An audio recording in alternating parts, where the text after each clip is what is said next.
Hi everyone, welcome to another episode of rawradianthealth.com, and I'm Natasha St. Michael, and thank you so much for joining me. So it's Tuesday, and today I'm going to go over soaking the nuts and seeds. I get so many questions about why do you need to do this in the first place, and are there certain nuts and seeds that you should be soaking and others that you don't need to, and all that. So I'm going to go over all of this today.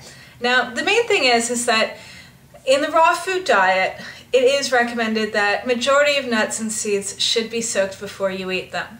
The reason why is that on the outer part of most nuts and seeds, there are enzyme inhibitors, which are very difficult to digest. That's why a lot of times people say, they love the taste of nuts and seeds, but they have a very difficult time digesting it. And a lot of times it's because of those enzyme inhibitors. I also believe too that a lot of times nuts and seeds might actually have a little bit of mold or some sort of bacteria, things like that, that might be growing on it as well, that when you're actually rinsing them off and soaking them, you're getting rid of anything that might be kind of lurking around in there. So that's another reason why people tend to be able to eat nuts and seeds once they're soaked and rinsed, and it's just much easier to digest. And something that I recommend especially to people that have tried eating nuts and seeds, had a difficult time with it and swore it off, try eating it soaked, because it's a whole other experience. So the main thing is also too, I'll mention is that certain nuts like almonds, they actually have tannins in the skin, so that too can be quite irritating on some people's digestive system. Some people have like a little bit of a sensitivity or even allergy to tannins, so that's another reason why, rinse your nuts and seeds off, soak them, and if there's a peel on them that that is difficult to digest, then peel them off. The main thing is that in general most nuts and seeds need to be soaked, and on average they just need to be soaked overnight. It could be 8 hours, 12 hours, perfectly fine. If you're actually peeling the skin off, like peeling the skin off of almonds or something like that, then you'd actually soak them for 24 to 48 hours. But that's a special case. On average, it's about 8 to 12 hours is a good amount of time. And the main thing is to rinse them off once you soak them. Make sure that that they're fresh. They're not like sitting in dirty water for 8 hours. But maybe after a few hours of soaking them, you rinse them off and you put them in fresh water again. So when it comes down to different nuts and seeds and what needs to definitely be soaked and what doesn't, the main thing is almonds need to be soaked, walnuts, pecans. I would say also sunflower seeds and pumpkin seeds need to be soaked, pistachios. These are definite items that need to be soaked.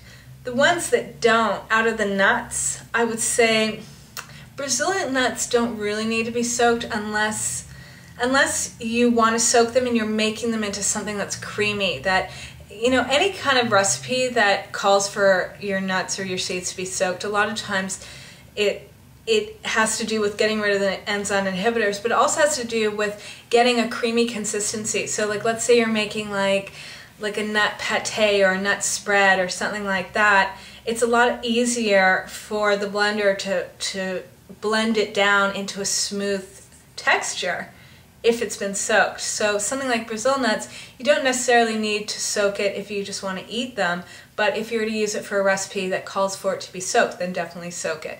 Same thing with like macadamia nuts, pine nuts, those do not need to be soaked. You can just eat them straight as they are. And also hemp seeds. Hemp seeds do not need to be soaked. You can soak sesame seeds though, so that's something to do. And what else? What other seeds are out there? Oh, and then there's flax seeds and chia seeds.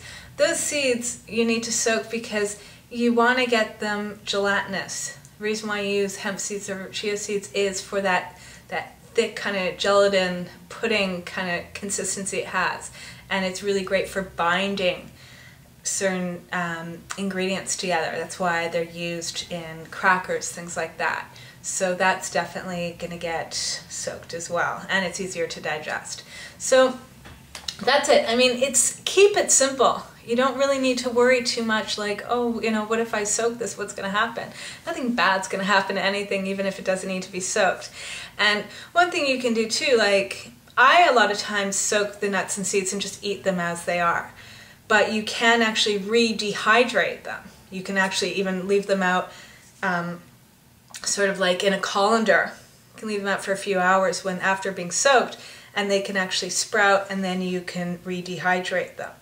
Okay, and it'll take usually, I don't know, anywhere between 6 to 12 hours to dehydrate the nuts and seeds. It depends on, and you dehydrate them at 105 degrees, check them, see when they're ready, and you can always put spices on them, stuff like that. Now, if you want to actually just keep them soaked because you want to have them kind of water rich and you don't really want to re-dehydrate them, you can store them in the refrigerator. So let's say you soak them overnight, and then once they're finished being soaked, then you can put them in a clean container, preferably glass, and fill up the container with the nuts and the seeds, and fill it up with water. They need to be in water, and you put in the refrigerator.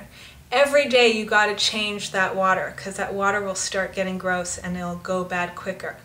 If you change the water every single day, those nuts or those seeds that are soaking in it can last in the refrigerator up to a week.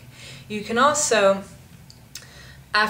you can freeze them as well. And what you would do is you would soak your nuts or your seeds overnight, and then you would rinse them, drain them, and then with a towel just kind of pat them a little bit dry, or you can leave them out to dry up just a little bit, and then put them in a glass container and put them in the freezer.